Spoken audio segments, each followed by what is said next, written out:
Hi, this is Dr. Ami Bera, your representative in Congress. Thank you for joining my telephone town hall this evening. Tonight we're going to be joined by Dr. Olivia Couturier, the Public Health Officer for Sacramento County, to give us an update on how COVID-19 and the Delta variant are impacting our community, our hospitals, et cetera, especially as kids are going back to school. It's going to take, we're dialing into tens of thousands of homes this evening, so it'll take a minute or two to get through that. So please be patient, and we'll start in about a minute. But in the interim, if you do have a question and want, we're going to try to take some live questions as well. Please press 0 at any time if you have a question. So again, if you have a question for me or Dr. Couturier, go ahead and press 0 at any time, and we will try to get through some of those questions. We also did have a tremendous number of questions that were pre-submitted, both about COVID, the Delta variant booster shots. So we'll go through that information, as well as, as we're watching the tragic events unfold in Afghanistan, the infrastructure bill. So we'll get to some of those topics. Again, if you've just joined us, good evening and welcome to tonight's telephone town hall. This is Dr. Ami Bera, your representative in Congress. We're going to be joined by Dr. Olivia Couturier, who's our public health officer here in Sacramento County, to give us an update on how the pandemic, COVID-19, the Delta variant, are impacting our community. We'll take some questions on COVID-19 after Dr. Couturier speaks for a couple minutes. And then we've got obviously there's a lot going on in our world right now. So we will take questions on Afghanistan, infrastructure, the legislation that we're going to be debating next week in Washington, D.C., voting rights, et cetera. So again, if you have a question and want to ask me a question live, go ahead and press 0, and we will try to get to many of those questions. I'm going to quickly ask a survey question, and then we'll start the town hall. For those of you that are on here, you know that we're currently debating an infrastructure bill that will make real important and sorely needed investments in our roads, bridges, and highways. The House of Representatives hopefully will soon take up a vote on this bill. I want to know your thoughts, and I'm going to ask you a survey question. And by participating in the survey, you'll join my email listserv to get the latest updates on what's happening. So the survey question is, do you believe the United States should invest in rebuilding our infrastructure? Press 1 for yes.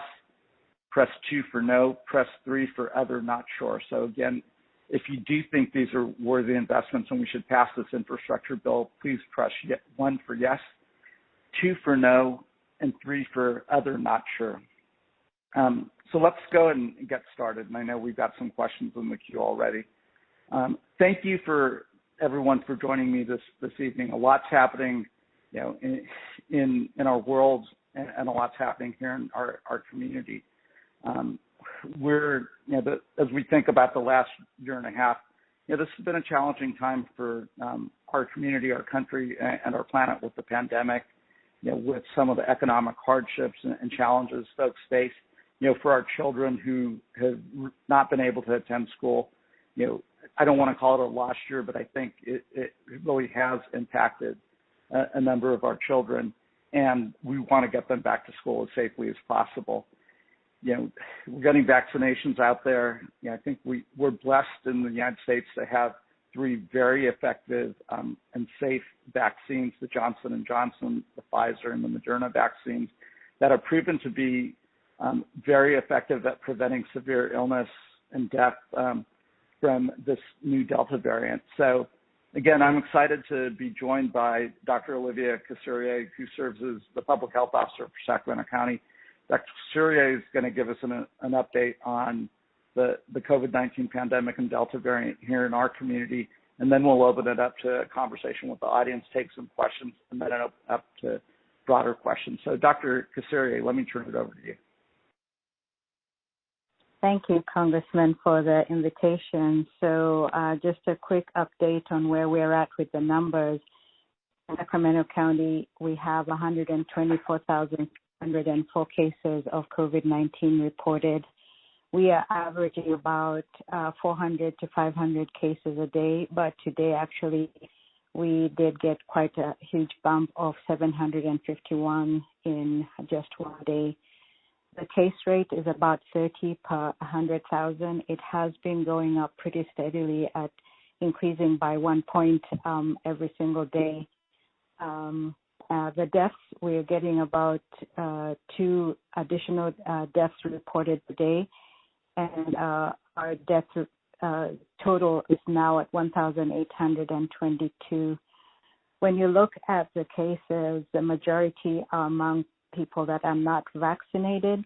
About 90% of our cases are among people that are not vaccinated.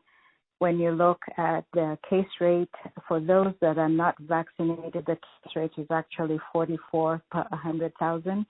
For those that are vaccinated, the case rate is 11 per 100,000.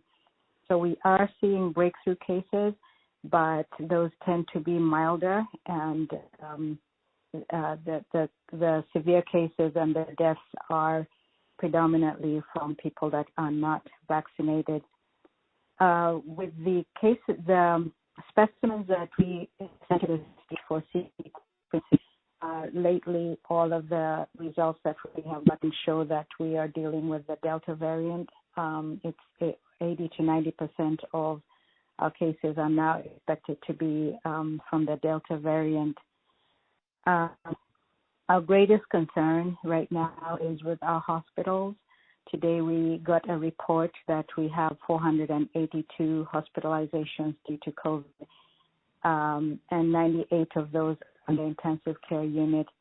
Our emergency rooms are also very heavily impacted, and recently we actually did a reminder to citizens that they needed to use the services of the emergency room and the ambulances sparingly, and to remind them that those should only be used for emergency situations, because we are seeing a huge impact, not only from the number of people that are needing their services, but also the hospitals are reporting difficulty with capacity as well as with staffing. Some good news is that our vaccination rates continue to go up slowly but surely. From the last state report, we have at least 60% of our residents fully vaccinated. We still do have a ways to go, and we have been working really hard with community-based agencies and other stakeholders, such as the hospitals and the schools, to especially make sure that we have pop-up clinics in areas that are underserved, and doing a lot of outreach and education in those areas. So with that, I will pass it back to Congressman. Great. Thank you, Dr. Cosserier, for that update. We've had a number of pre-submitted questions, but if you'd like to ask a live question, please press 0 at any time. Also, if you don't want to ask a question, but you would like to contact my office or talk to my staff, about any issue, our office number is 916-635-0505. I'm going to repeat that, 916-635-0505. You can also go to our website where we have a lot of information. We've been taking a lot of calls of folks that know someone in Afghanistan, in Kabul, that's trying to get out. You can go to our website, which is Bera, B as in boy, ERA.house.gov, to find the latest resources, both on coronavirus, et cetera. So let's take some questions, and I'm gonna. We have a pre-submitted question from Malcolm in Citrus Heights, and Dr. Cosserier, I'll give this one over to you. Malcolm was asking about are there still free COVID-19 testing sites in Sacramento County that are available to the public, and how accessible are they? Yes, we do have 13 testing sites, and the best way to know the locations and the dates and times when they are operating is to go to our Sacramento County COVID website. We are expecting to increase capacity because of the increased demand, and the best is to schedule an appointment for those clinics, but we do have walk-ups as well, and it's free of charge whether somebody has insurance or not. Dr. Kassir, where would people get information about those testing sites? Can you give us a web address? The best is to Google Sacramento County COVID, and you'll be able to get the website that has the testing sites. Okay, fantastic. And you can also, I think we have that information on our website, which is bera.house.gov. Also, feel free to call our office. We've got a question we've got a couple questions that have come in with regards to booster shots and, how are the booster shots going to work, who's going to require the booster shots, et cetera. Ruby in Sacramento has a question about booster shots. Ruby, are you on? Can we take that question? Hi, this is Ruby in Sacramento.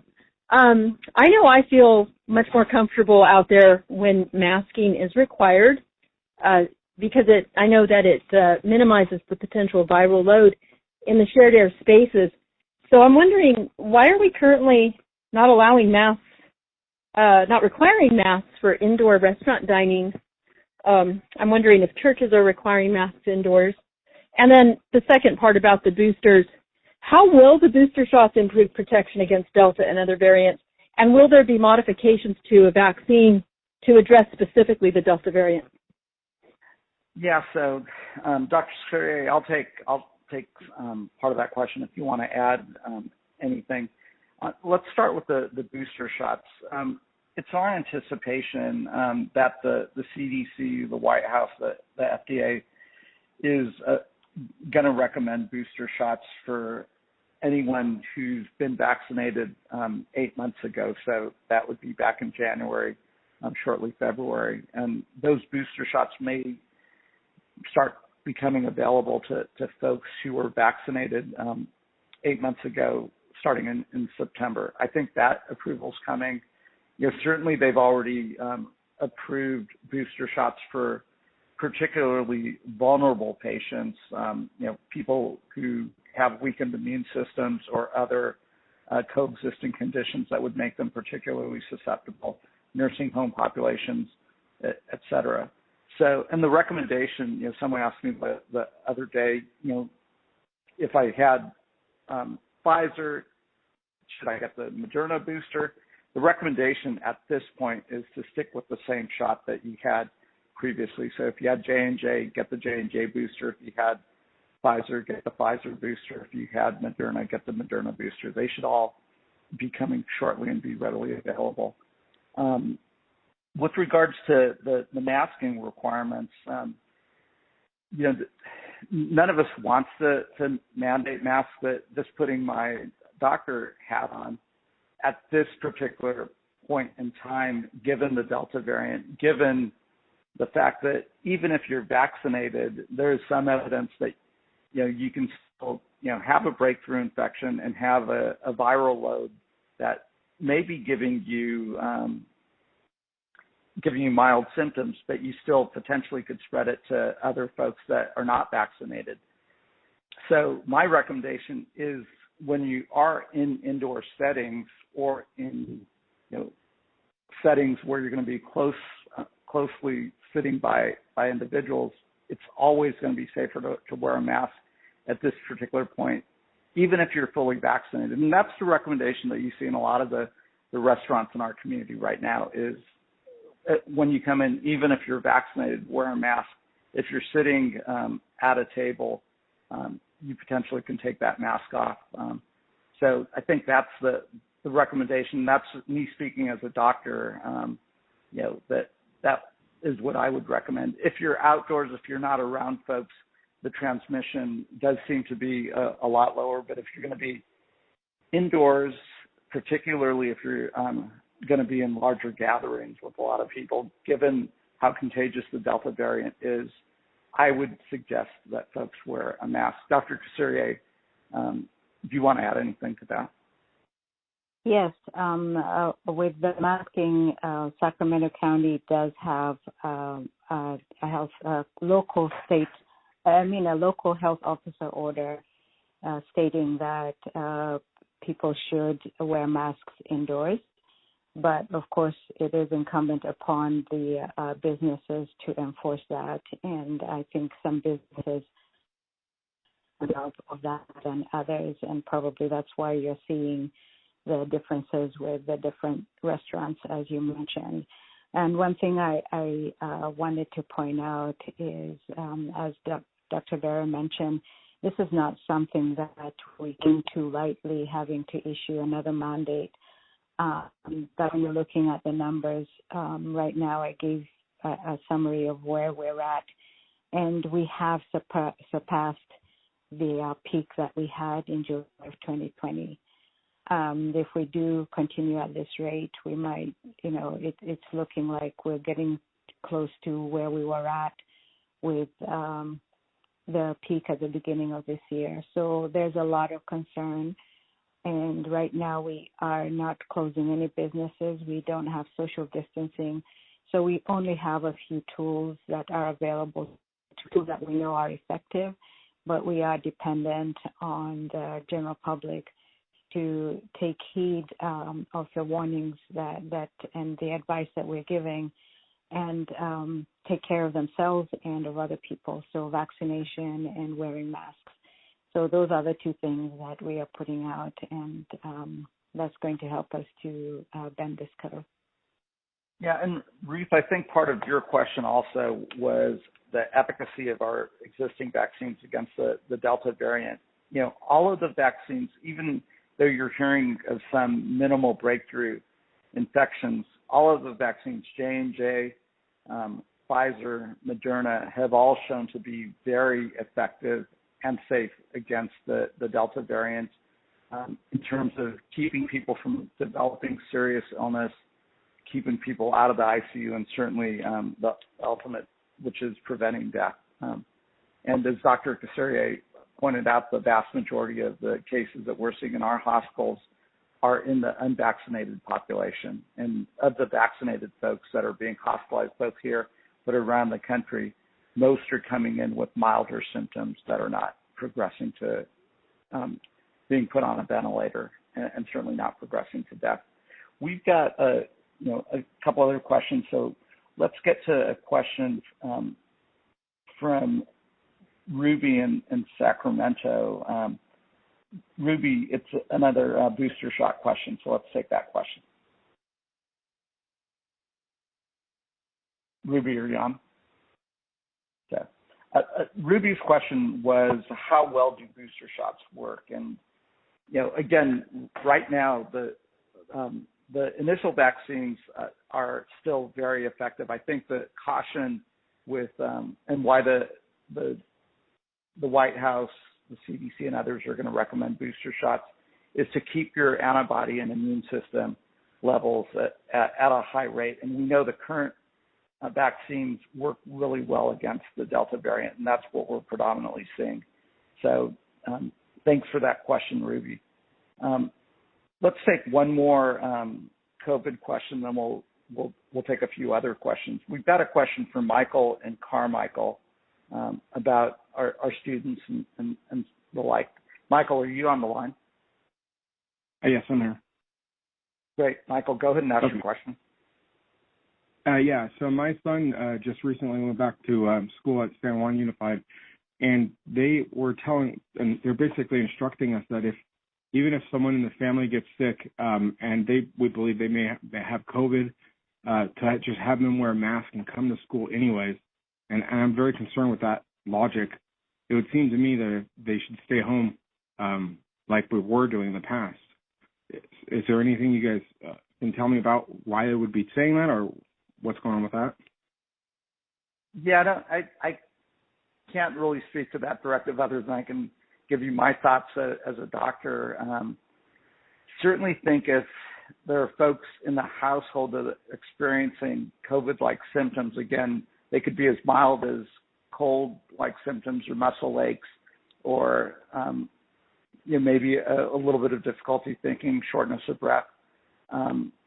if there's a potential exposure, I would caution sending my son or daughter to school until we actually that person was tested and tested negative. Because the last thing we want, there's a very high risk of, kids going back to school and that being a source of spreading. Again, that I don't know what the official recommendation is, but that's just my personal recommendation as a doctor, that if there's a symptomatic person in the household, they should get tested. And if they test positive, the others in the household ought to get tested from a contact tracing perspective and isolate. I do agree with the idea that as our kids are going back to school with the Delta variant still very much circulating in our community, that we should be sending our kids to school wearing masks at this point in time to help prevent asymptomatic spread of Delta. Obviously, for kids that are 12 to 18, the best thing to do is get that vaccine, and I can't say that over and over again. These vaccines are incredibly safe. They're incredibly effective. They will help us stamp out COVID and try to get our lives back to normal, get our businesses open, get people back to work, and get our kids back in school. We all want that. Lastly, one thing that we're working on in Congress on the recommendation of the American Academy of Pediatrics is those kids that are 5 to 11. The American Academy of Pediatrics, so the children doctors, have recommended that the FDA provide emergency use authorization for the vaccine to give parents that option if their kids are going back to school where they potentially could get exposed, to provide that protection given the safety profile of these vaccines. I think we should follow the recommendation, and we're certainly encouraging the FDA to look at the full set of data as they continue to study these vaccines. But we have plenty of evidence that the risk benefit of children 11 and under, we have seen an increase in hospitalization of that age group because of the Delta variant. If they are going back to school, I think it is worth at least giving parents the option of having their kids get vaccinated. Again, based on the safety profile and based on the recommendations of the American Academy of Pediatrics. Unless, Dr. Casaria, you have any additional thoughts or closing comments, we'll move on to additional questions. So. Yes, I do have a comment on that. We have been working with our schools. We have a school team, and we actually put together some guidance that we just recently sent out addressing questions just what Michael asked. So thank you for asking that question.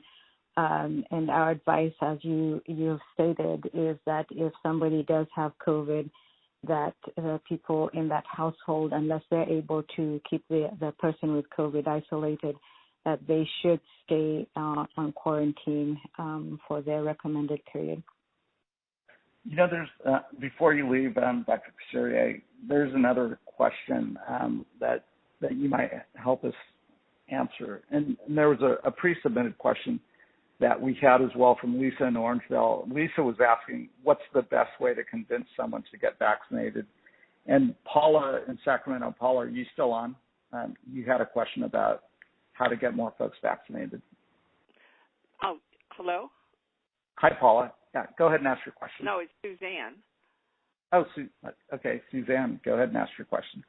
Okay, my question was, I would like to communicate with someone working on getting people to agree to the vaccine, but what I see as one of the barriers, when the media, before they discuss it, or other people before they discuss it, start with a joke or do it in a lighthearted way, it miscommunicates the seriousness of the virus.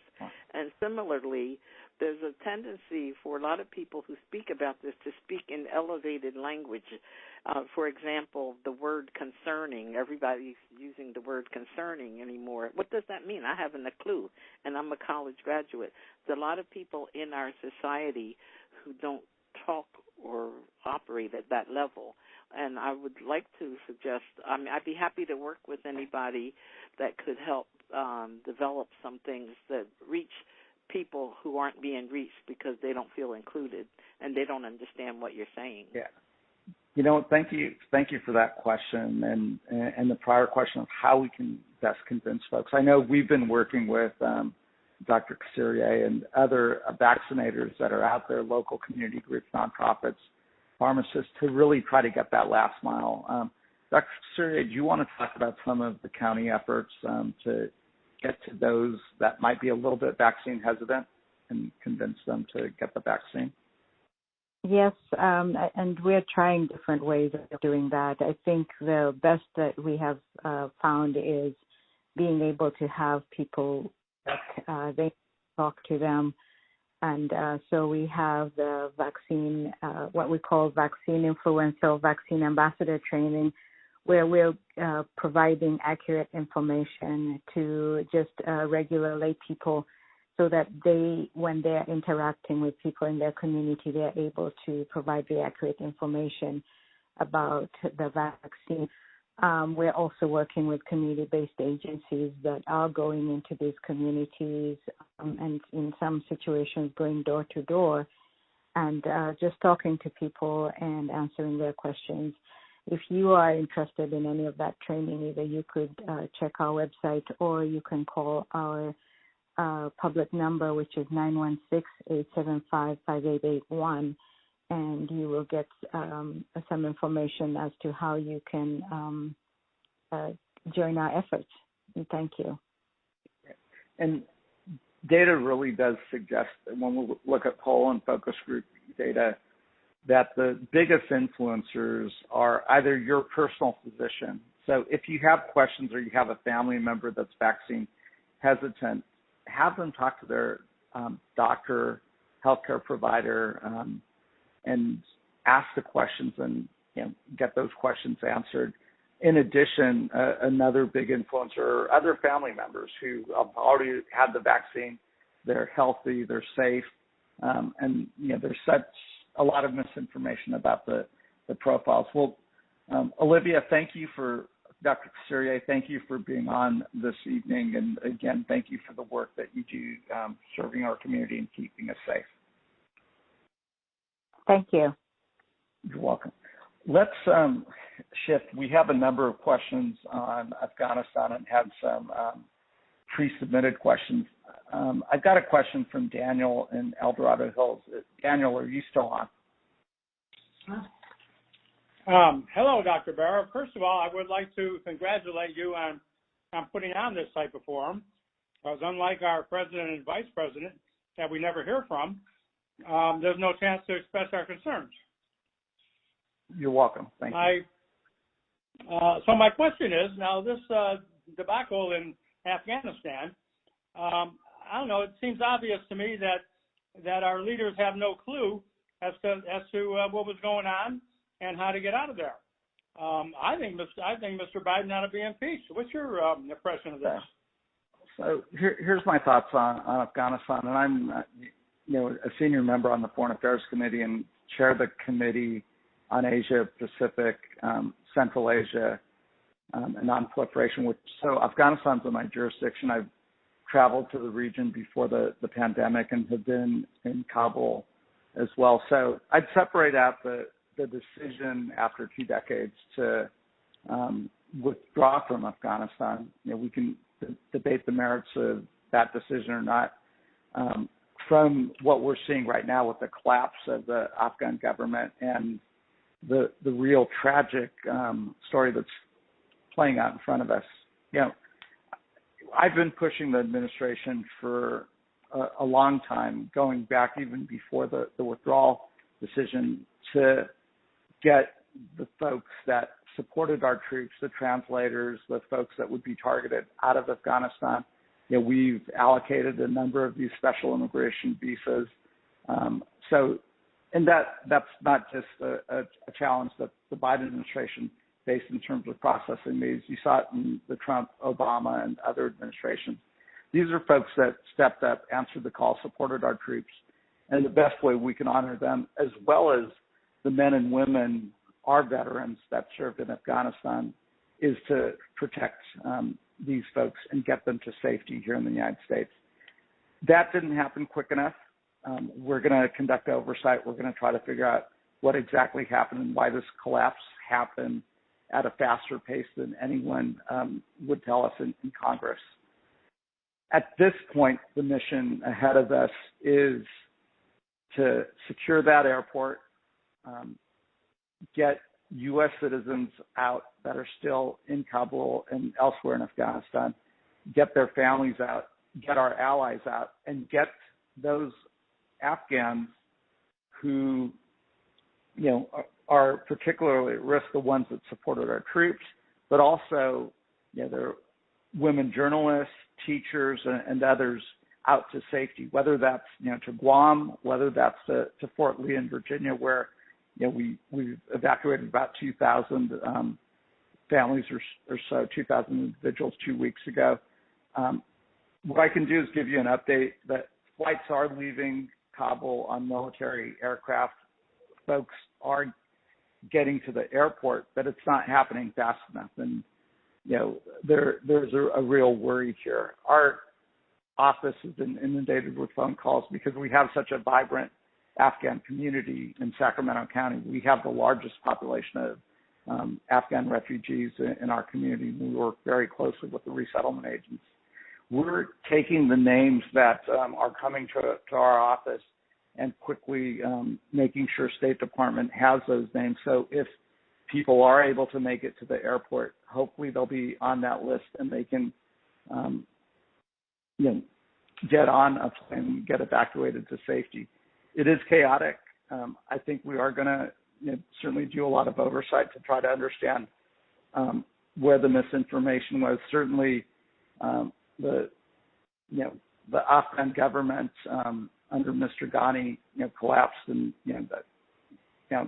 I won't get into how I feel about his leadership and his departure because that's not relevant. Our focus right now is getting people out, getting our citizens, their families, our allies, the Afghans that supported us, as well as other vulnerable Afghans under parole status, getting them out and getting them to safety. If you know someone or have questions, let me give you our office number, which is 916-635-0505, 916-635-0505. I know my staff's working overtime because we all want to avoid this tragedy. You can also go to my website, which is Bera, BERA.house.gov. And again, we've submitted, I want to say, close to 500, if not more, names to the White House. We do have a form on our website that you can fill out if you know someone who's trying to get out of Afghanistan, and we will provide that information to the State Department. Again, this is a real challenge that's going to require all of us working together. So, I think it's, again, we'll go through, we'll debate, the decisions, how this all played out, what worked, what didn't work. But right now, the mission at hand is to get people to safety. We had a couple other questions that were pre-submitted on Afghanistan. So before we leave this topic, let me go ahead and read some of those questions. There was a question submitted by Robert and Raj Cordova, and it's along the lines of what we were just talking about. Do you support the evacuation of Afghan nationals who supported U.S. operations over the past 2 decades? Absolutely. I mean, these folks that, if you talk to our veterans, but if you also talk to the folks who already live in our community, these are folks that saved American lives. These are folks that our troops depended on. We have to do the honorable thing and do everything we can to get those folks out. And again, that's why I've been a strong supporter of the special immigration visas that were promised to these folks to get them to America. We know they're going to be targets of the Taliban, so there's an urgency of getting them out and getting their families out. There's a question from Stephanie and Folsom about what folks can do to help with this crisis. crisis with, what they're seeing unfold. Sacramento County, as I mentioned earlier, has the largest number of Afghan refugees in the country. So we have a vibrant community. We have great resettlement agencies, folks that work with these families, these individuals, to help get them settled in our community, find housing, et cetera. The challenge we have right now is, as we're literally under normal circumstances, you might get 5 to 10 people a week every couple of weeks. We got several hundred last week as these folks are being evacuated out of Afghanistan.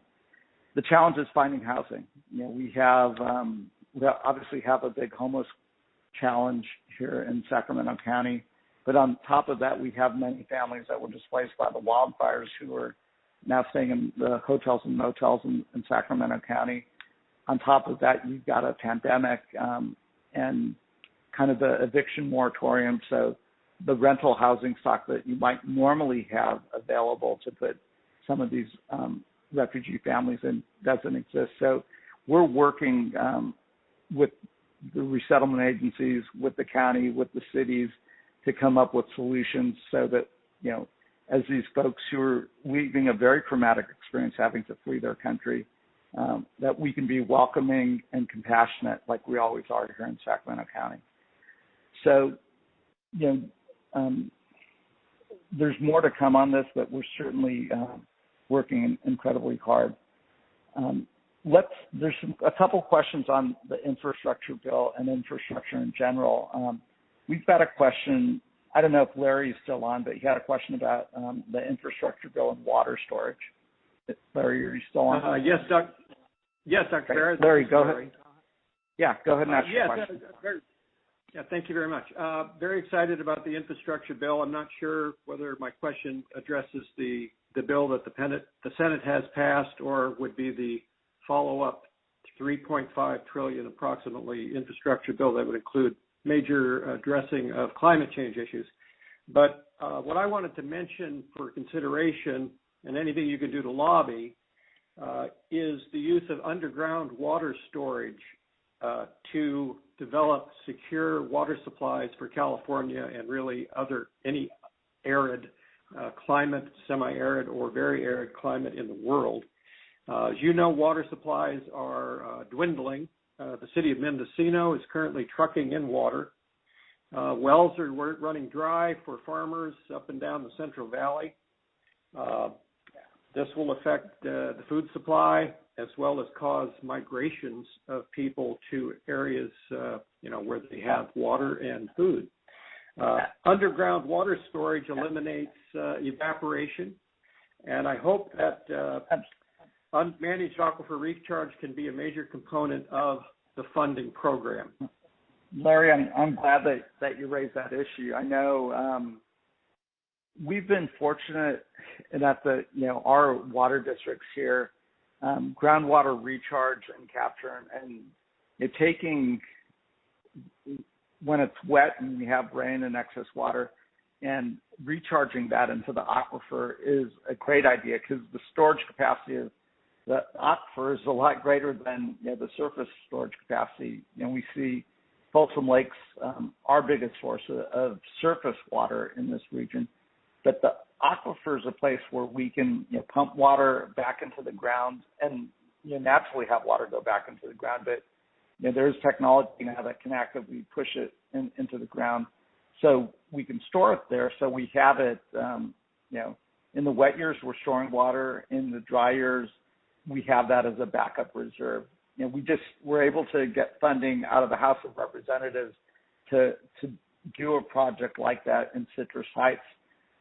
But part of the big infrastructure bill does include water infrastructure as well, and we made sure that was in there. And what comes out of the Senate, and we'll make sure it stays in there, as we work to pass the bipartisan infrastructure bill on the House side. I think we need more because I think climate change is real, and I think these years of extreme drought, unfortunately, are coming more frequently, and we've got to manage our water much more efficiently and better. That's just one aspect of including climate change legislation in the second bill. I don't know what the final number will be, whether it's $3.5 trillion or some other amount, but I think passing both pieces of legislation is going to be incredibly important. So, we're kind of reaching the end of the town hall, but really do appreciate kind of the vibrant conversation. Appreciate Dr. Kassiri being on with us. And again, if we didn't get to your question, if you would just stay on the line and leave your question there, as well as an email address or a phone number that we can call, we will get back to you. If you had a question about casework, that could be Medicare, Social Security, veterans benefits, IRS issues, et cetera. Stay on the line. You'll go to voicemail, and you can go ahead and leave your phone number or contact information. My staff will get back to you. Also, the same thing with regards to any issues about what's happening in Afghanistan, COVID-19, or other issues. We're here to help, and that is our number one job. Let me give you our phone number, which is 916-635-0505. Also, our website is Bera, B as in boy, ERA, .house, HOUSE, .gov, G-O-V. Go to our website, lots of information on there. You can sign up for our email list, and we'll provide information there as well. I'm headed back to Washington, D.C.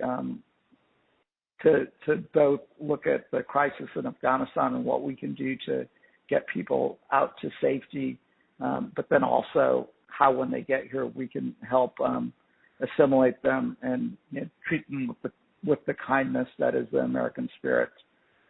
Also, we've got the two pieces of legislation, the infrastructure bill as well as the American Families Plan, that we'll be debating. In addition, next week we'll be debating and hopefully passing some voting rights protection legislation as well. I want to thank Dr. Kassiri for joining me on this call this evening and providing an update on how COVID-19 and Delta variants impacting our community. But most of all, I want to thank all of you for taking the time out of your evening to participate in this town hall. It's the best way for me to stay connected to you, but also for me to hear from all of you about the concerns on your mind. Let's be safe. Let's look after one another. Let's be kind to one another. And let's be well. Thank you and have a wonderful evening. Be well. Good night.